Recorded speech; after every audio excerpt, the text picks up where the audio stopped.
Well, you never are fully satisfied. I don't know that I'm dissatisfied in a bad kind of way, but there are still questions that I have in my mind that I want answers to. But most of it's just, hopefully, a lot of it's just going to be better understanding everything as we go through the process. I mean, you have to understand.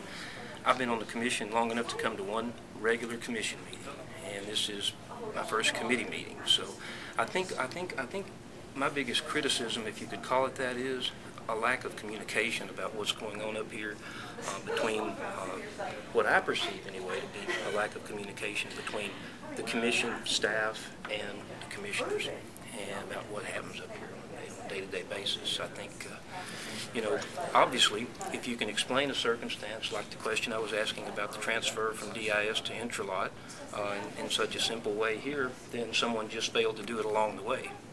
Yes, but every new commissioner will have concerns, and my biggest concern is making sure that we have transparency with the legislature and the oversight committee and the state of Arkansas, so the taxpayers can know what's going on here and have access to the information when they need it in a timely and easy way.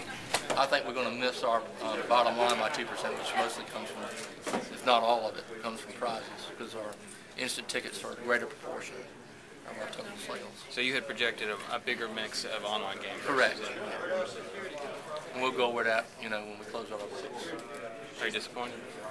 I'm always disappointed not meeting a goal. But again, you look at is the glass half empty or half full. I mean, the goal here was 55 million, so we generated 98. Well, the goal from the lieutenant governor was 100 million a year. Yeah. My goal was higher than that. My personal goal. Do you think the lottery can get back to 100 million? Well, that's our budget next year. Is a little over 102 million, something like that. Do you think that you said there's a lack of communication? Do you think that there are important decisions being made, and those aren't being communicated to the commission? No, I don't mean to imply that there's any important decisions that are being made that aren't being communicated to the commission on purpose. I just think maybe the commission needs to have a set monthly meeting where we come in here and there's an agenda, and every month we're presented with subcommittee reports and the various happenings and the various aspects of the commission. Yourself and Commissioner Engstrom have taken a very active role since you've been here. Is that because you just sort of see that as your sort of duty, or that's been lacking in the past?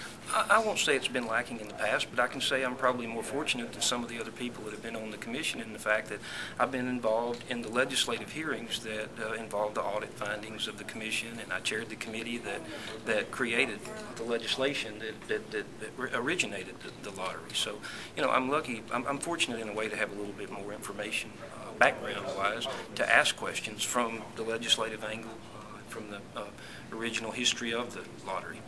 You took some kind of some tough questions and maybe a little bit of criticism from some of the chairmen today. Steve Faris said that was constructive criticism. Do you think it's constructive and fair? Absolutely. What were some of the things that they took issue with that you think you'll start working on? Well, obviously they had some concern about the escrow agreement being later than they thought it should be. So we've corrected it now. It's an escrow. In your mind, is the data issue resolved? You said that all the data is stored with Intralot, and it all has to come from there anyway. Do you think that's a good place for it to be and efficient for people that need it? Well, that's the way every lottery in the world works, is with their online vendor store their data. And I'm not aware, there's been no audit finding to date that suggests there's a problem with it. I mean, you can look at last year's audit report. They audited the Intralot contract, and the SAS 70 ordered the Intralot gaming system, and there was no issues with it.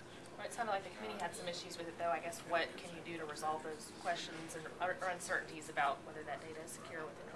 Well, I have to depend on, I'm not an IT expert. I have to depend on the auditor to tell me if there's a problem with it. But they have the same gaming system in 7 other states and around the world. And the same basic platform is used by Intralot, Scientific Games, and GTAC. It's the same thing. The nuances of the source code and all might be a little bit different. But if there's a problem here, there's a problem with lotteries throughout the world. Do you think it would be redundant to house all that information on a DIS system? Well, what they've talked about is a small piece of it. It's the back office system dealing with the renewal licensing of retailers. If they want to do that, you know, I work for the commission. They tell me to do it, we'll do it.